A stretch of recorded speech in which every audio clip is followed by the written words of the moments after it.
But he said, I don't think he could win. I don't think he could win. He's too progressive coming from this state and what he's done in this state to win in any southern state, any red state. I disagreed, but no, this is a progressive African-American owned station, and I'm sure they like you, but he doesn't think you can win. Sure, Bill Maher has always had a bit of a political man-crush on Gavin Newsom, but even that wasn't enough to stop him from absolutely roasting the California governor for turning the Golden State into a golden dumpster fire. Mention 2028 and the Democratic nomination, and suddenly Gavin's name is everywhere, whether you want it or not.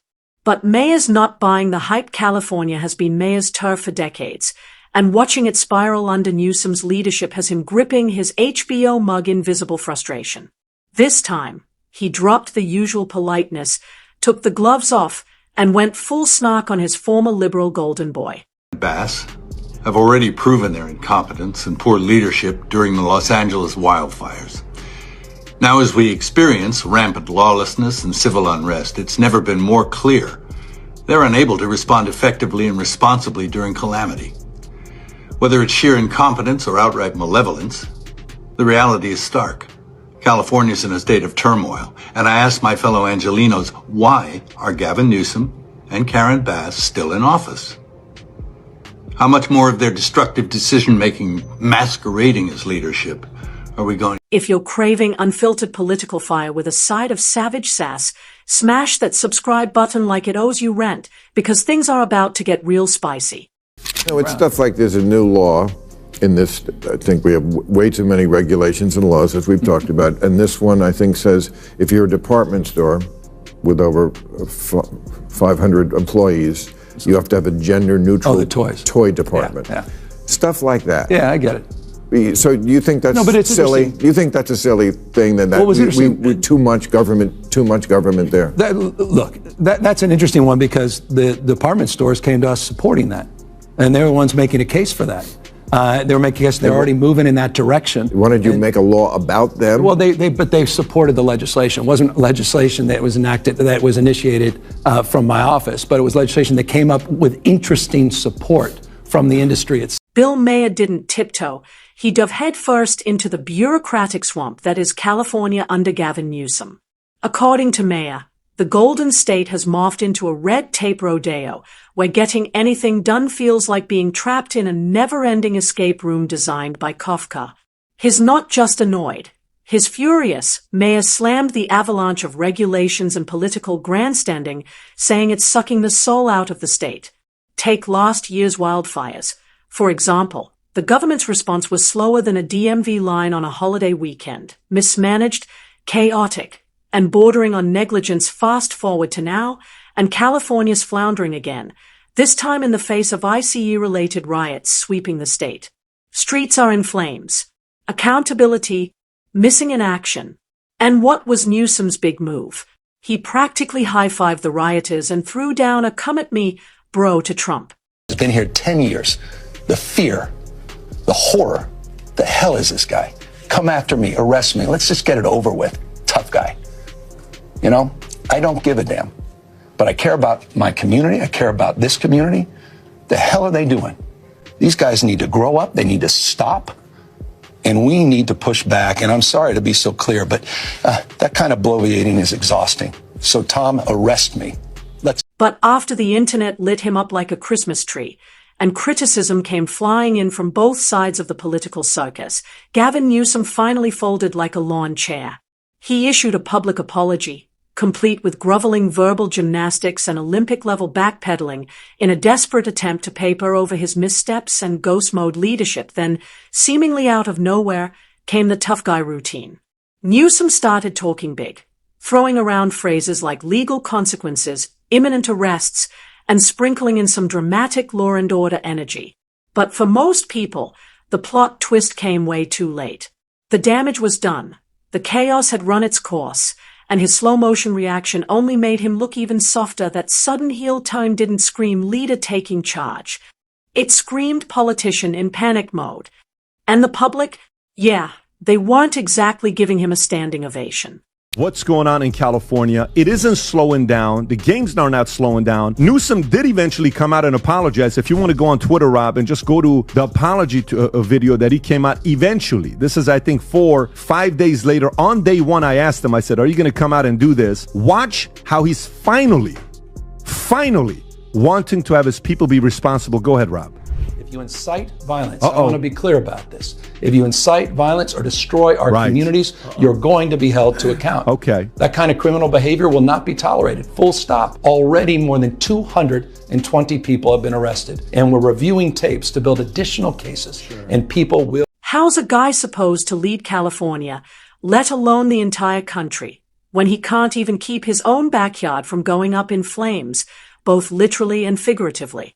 That's the million-dollar question. If Gavin Newsom buckles under the pressure of in-state chaos, what happens when a real national crisis hits? Picture a foreign adversary knocking at our door. Does he crumble, apologize on live TV, and scramble into full-blown PR cleanup mode? Leadership isn't about slick hair, rehearsed sound bites, or Instagram-worthy presses. It's about strength, grit, and making hard decisions before everything collapses. And Maher has seen this movie before. Inept leadership dressed up in progressive buzzwords. And he's not buying a ticket tomorrow. California won't just be a mismanaged state. It'll be a national warning sign. If this is the blueprint the left wants to roll out across America, Maher's waving the red flag high. And can you blame him? Even Democrats are starting to side-eye Newsom's chances on a national ticket, because if this is presidential material, then the bar isn't just low, it's in the basement. I was on KBLA yesterday, with my friend Tavis Smiley. I'm an investor and a supporter of that station. And he said, who do you want to run for president? I mentioned, I think you'd be good at the job. Not this year, we know.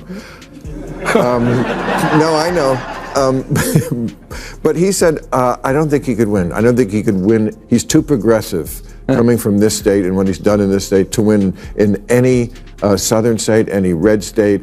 I disagreed, but no, this is a progressive African-American owned station, and I'm sure they like you, but... Now here's the kicker. This takedown came from a progressive African-American owned station. They might like Gavin Newsom on a personal level, but politically, even they don't think he stands a chance. And this wasn't coming from some right-wing firebrand.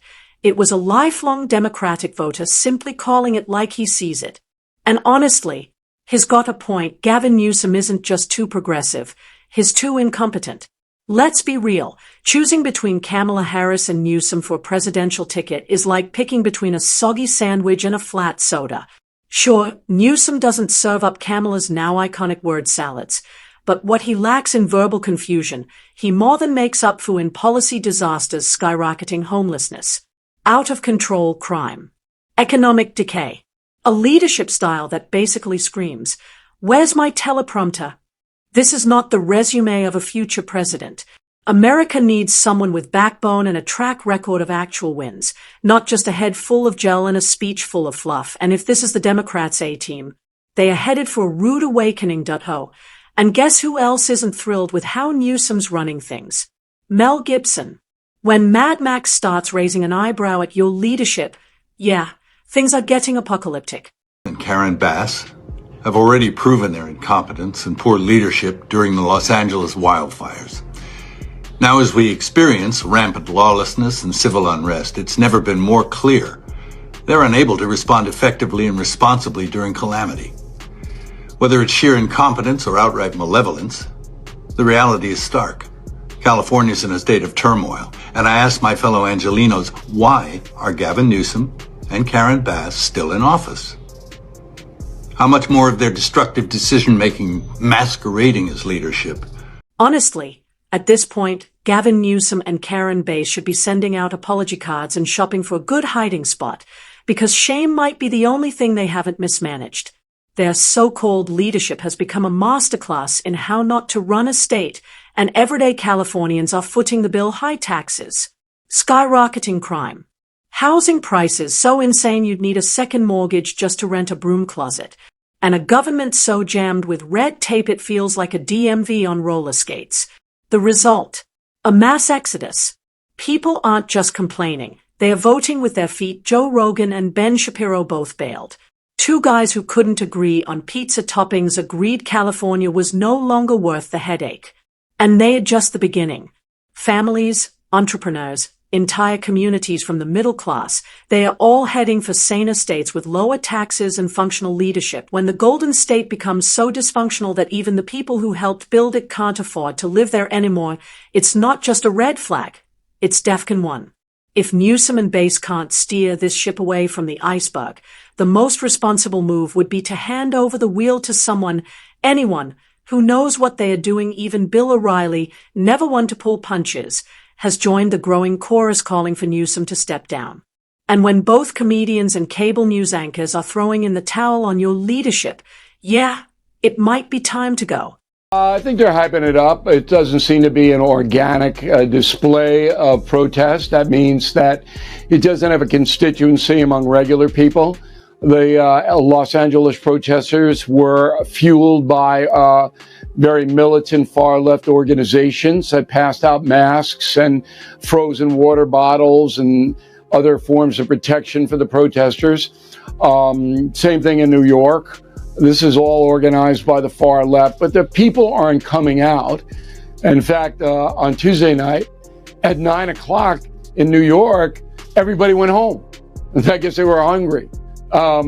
So this is kind of contrived, and the media hoped it would explode into something more so that Trump would look bad, but that doesn't seem to have been the case. Now, O'Reilly didn't drop any names, but come on, we all know who's lurking in the subtext. The moment things started going sideways, whose face popped into your head? That's right, Gavin Newsom. Let's be real. Who was forced to issue those carefully worded, politically massaged statements when protests erupted? Who tiptoed around actual condemnation like it was rhetorical hopscotch? It wasn't someone focused on restoring order. It was someone clinging to the progressive playbook while the state literally burned. And then there's the shady side. Frozen water bottles and face masks mysteriously showing up at protests like party favors. That doesn't scream organic grassroots movement. It screams coordination. So, who's paying for all this? Who's managing the logistics? And most importantly, why, if any of these operations are being bankrolled or facilitated by groups even loosely connected to Newsom, this stops being just a PR disaster. It becomes a fundamental breach of public trust. Leaders are supposed to be the adults in the room, putting out fires, not secretly fanning the flames. If Newsom's camp has even one hand in this chaos, Californians, and frankly, all Americans, deserve real answers, not another round of polished spin. That in California, Governor Newsom wanted these demonstrations to explode so he could use that as a political cudgel against Trump and elevate himself into a left-wing candidate for president in 28. And let me back that up. So when you have the police chief of Los Angeles in a press conference saying, we're outmanned, we can't control the violence, the fires on the cars, the throwing objects at our own police and ICE agents, we can't control it. And you don't have the governor immediately sending the National Guard down to help the LAPD, then you know the governor doesn't care or wants it to explode. And that's what I believe Newsom. O'Reilly made a solid point, and it cuts through all the noise. Gavin Newsom hasn't officially announced a 2028 presidential run, but let's not kid ourselves. Between the non-stop national media appearances, that conveniently timed podcast dressed up as a bipartisan love fest, and his new obsession with sounding like a unifying statesman, the guy might as well be walking around with future POTUS stamped on his forehead. But here's where it gets uncomfortable. Is Newsom really willing to gamble with public safety just to keep the progressive base cheering? That's the million-dollar question. His soft-on-crime policies, muted response to civil unrest, and tendency to vanish when accountability shows up don't exactly scream strong leadership. Sure, he may earn some digital applause from far-left Twitter, but everyday Californians are the ones paying the price. Literally and figuratively, presidential candidates are supposed to lead, not pander to their party's loudest fringe while the streets spiral. And if Newsom's already playing political chess with people's lives before the campaign has even begun, what happens when the stakes rise? O'Reilly didn't pull punches comparing New York's protest response to Los Angeles' debacle, and the contrast is brutal. New York showed up. LA? Let's just say Gavin's fingerprints were all over that disaster. The hypocrisy echoed louder than a Hollywood protest chant. In New York, they didn't want it to explode, and it's easier to control it here because the city is so claustrophobic, and the cops know how to do this, and they did a good job. They didn't give the miscreants a lot of room to set anything on fire or things like that, and you didn't need the federal presence. That's real leadership. Being present, reading the room before it erupts, and stepping in before chaos hits critical mass. It's not glamorous, and it's never politically convenient, but it's the job, and the governor of New York, also a Democrat, proved that. When tensions rose, she didn't hesitate. She mobilized resources, drew a hard line, and sent a clear message. Keeping people safe wasn't some optional, focus group-tested gesture. It was the priority. No doublespeak. No delay. Just boots on the ground and decisions made. Now enter Gavin Newsom. His response. A slow-motion shrug dressed up as a press release. Everything felt staged, less about leadership, more about optics. While he was busy walking political tightropes, businesses were burning, neighborhoods were unraveling, and whatever trust remained in California's leadership evaporated faster than the state's water supply. That's the difference. One governs, the other postures. And in moments of crisis, hesitation doesn't just look weak, it is a failure of leadership. And by the way, or the notion we just have to continue to talk to ourselves or we're in the same damn echo chamber. These guys are crushing us. The Democratic brand is toxic right now. We had a high water mark 2 weeks ago, and that was a CNN poll at 29% favorability. It's dropped in the NBC poll down to 27%. It's one thing to make noise, but you also have to make sense. Surprisingly, Gavin Newsom actually got this one right, because let's be honest, the Democratic Party is starting to look a lot like a political escape room, and even its most loyal players are hunting for the nearest exit. Case in point, former White House Press Secretary Karine Jean-Pierre. She recently announced she's stepping away from the party. Now, she didn't spell out her reasons in bold font and blinking lights, but come on. You don't walk away from a party you once defended at the podium unless the dysfunction behind the scenes becomes too loud to ignore. This wasn't a casual career shift. Between the generic press releases and the media's awkward tap dance around it, it's clear she got chewed up and spit out by the same broken system she was paid to protect. Whether it's the internal backstabbing, the growing disconnect from working-class Americans, or the endless obsession with identity optics over real results, the party is knee-deep in an identity crisis. Newsom might still have both hands on the wheel, but even he can't ignore that the ship is taking on water fast. When the insiders stop whispering and start walking, it's not just a red flag, it's an air raid siren. And on that note, we're wrapping up today's Firestorm. If you liked what you heard, hit that like button, smash subscribe, and buckle up for more unfiltered takes next episode. Thanks for watching. See you next time.